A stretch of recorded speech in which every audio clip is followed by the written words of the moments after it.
TV? Yeah. I'm a binge watcher. You guys binge watchers? Yeah. Binge watchers. Wicked tuna. Squid Game season 2. Podcast, audiobooks. Myself talking on YouTube. All right, well, similar to some of you guys, I was watching Squid Games yesterday.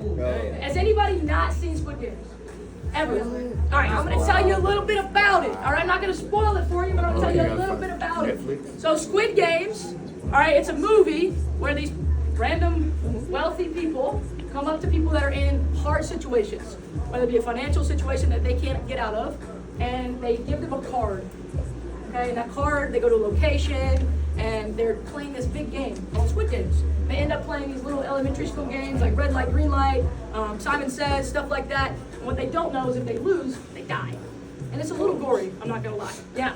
And so the first season, they start to figure out that this is really messed up and this isn't cool. And now there's a second season out. And the guy who won has like a vengeance. He wants to come back and he wants to destroy the games because it's not ethical. And he decides to join the game again.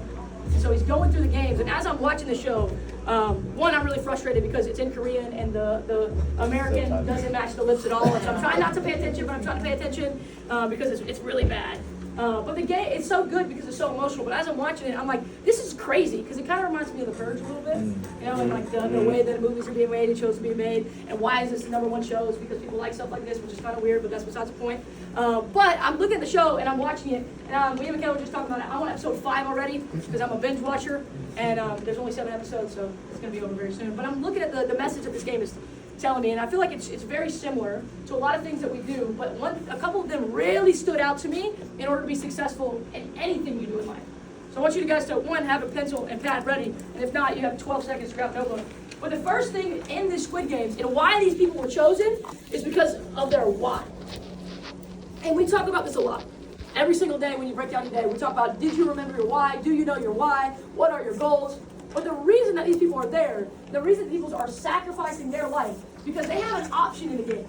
They can stay and continue to play the game, continue to risk their life, or they can leave and everyone in the room can split the money that's in the pot. And they keep choosing to stay. And it's because of their why. And we talk about this sometimes, but do you truly know your why?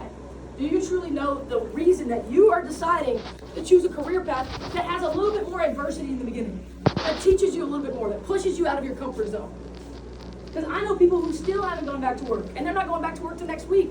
Normally we can't be as loud as we are, but we can because there's nobody in this damn building. But they don't have the same path. Their jobs are probably a lot easier. They're probably not being pushed very hard. They probably don't have someone that's 5'7", really attractive, yelling at them, telling them to know their why. But it's adversity. Why are you putting yourself in a position of adversity to continue to grow? What's your why? What do you want? It's 2025. I know that you guys have ambitions. If you're like me, I actually do have regret from 2024. I wish I would have gone harder. I wish I would have done things differently. I'm looking back on those mistakes and learning from them so I don't repeat them. Because like Mezzo said early this week, I don't want to have the definition of insanity marking me day by day. What is your why and do you know it? The second point is you got to play smart. The age and the genders in this show are all different. They have male, female, transgender. They have people that are 17 years old and pregnant, people who are 80 years old, and they're all playing the same game. It has absolutely nothing to do with skill or muscles or anything like that, and everything to do with strategy. And the reason I like that point so much is because you don't need skills at all to do what we do. You just got to be able to learn. You just got to be able to continue to move forward. Some of us learn really, really quickly. Some of us learn slow. It doesn't matter. Because what makes up the gap between someone who learns fast and someone who learns slow is work ethic. And you have so many tools at your belt. We have systems that are on this board every single day. You have someone teaching you every single day. I'm sure that you have someone's phone number in your phone that would answer and help you out with a problem. We have apps, literal apps of videos, of sales systems, of marketing systems, of understanding how to become better, how to become bigger, and how to move quicker. We network every night. You guys ask questions every night. We have a team night designated for you. I don't have to do that on a Thursday night. I can do anything I want. But I want to make sure that you have the opportunity that I have. But how much are you taking advantage of them? How much are you putting yourself in a position to play smart? Because I will tell you right now, all of you guys work hard. But do you work smart? It's not about how many hours you work in a week. How many weeks can you work in those hours? How productive can you be? How quickly can you move? It took me way too long to get to management. That's why every person I trained have gotten there quicker, because I realized the mistakes. And I want to work smarter, not harder. I want to move quicker. I want to go quicker. Every day you take gauges. Some of you guys take gauges because you feel like you have to. Some of you guys take gauges on your phone so you can really just text. What are you doing to get better? What are you doing to play smart? The third one is adaptability is key. And this is huge. Adaptability is key. Every single game is different. And what I love the most, I haven't finished it, but I have an idea of what this show is going to highlight. But the guy who comes back, he's already done the games once. Once they figure out he's already done the games, they're asking him, hey, what's the second game? What's the second game? And he tells them what the second game was, because the first game was the same. Somewhere in there, there's a little mole, and when they go to the second game, it's different. Completely different. And they're shocked. And they're mad at him, because he said it was going to be one thing, and it's not. But that's the idea of adaptability. Every day, you're going to go to a store, you're going to go to a location, but they're all different. They're different people each day. You're going to have different encounters every day. You're going to have different outside negatives every single day, every single week. You're going to have different uncontrollables, traffic, weather, car problems, money problems, every single day. But adaptability is key, because some people see it as an obstacle and an excuse not to win. But the right people see it as an opportunity to learn, an opportunity to push through, an opportunity to get better. I remember when my car got stolen, and I was like, you know what, fuck that. I'm going to go ring the bell today, and I'm going to be like, you didn't ring the bell? My car was stolen, and I rang the bell. I go to the field when I'm sick. Why? You're sick and you can't go to work. I'm sick, and I'm staying, still ring the bell.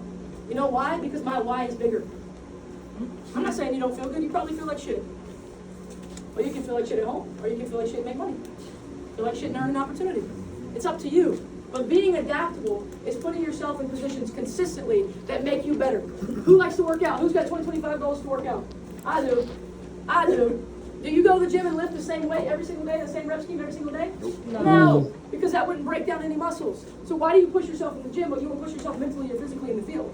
You don't push yourself mentally, physically in a relationship, or in your development, or in your career. Have the same standards everywhere. But the fourth one is bet on yourself. Every single person chose to stay in those games. Even the odds against them. But the odds were to die. This is not life or death. They were going to literally perish if they did not win. And they chose to stay because they bet on themselves. And it's the saying that I say all the time, why not me? Why not me? Somebody's going to do it. Somebody's going to get promoted. Somebody's going to join the management team next year, the gala that wasn't here this year. Why not you? I wouldn't have you in here if I didn't think you could do it. Mezzo and Michaela wouldn't have you in here if you didn't think you could do it. Brandon wouldn't have you in here. So why don't you bet on yourself? Why do I think that you can do bigger things than you do? Why do I see more potential in you than you do? This is an opportunity to bet on yourself, to move at your own pace. But you have to hold the mirror up and say, I got this shit. It's okay that I'm learning. It's all right that I'm not where I want to be, because I will be. Because I have adaptability, because I'm learning every single day and I don't have a choice, because I'm playing smart and I have all these resources behind me, because I have an enormous why that's going to put me in a position to push myself further than anybody and everybody I know. So that's up to you. It's 2025. You set those goals. Don't let that just be time wasted that you wrote something down or created. Make it happen. Make this year your bitch. I'm excited about 2025. I'm fired up. I'm going to change everything I did last year, and I'm going to multiply my rookie year. Because why not me? Why not me? And why not you? Clap! Clap! Fire up! Fire up! Fire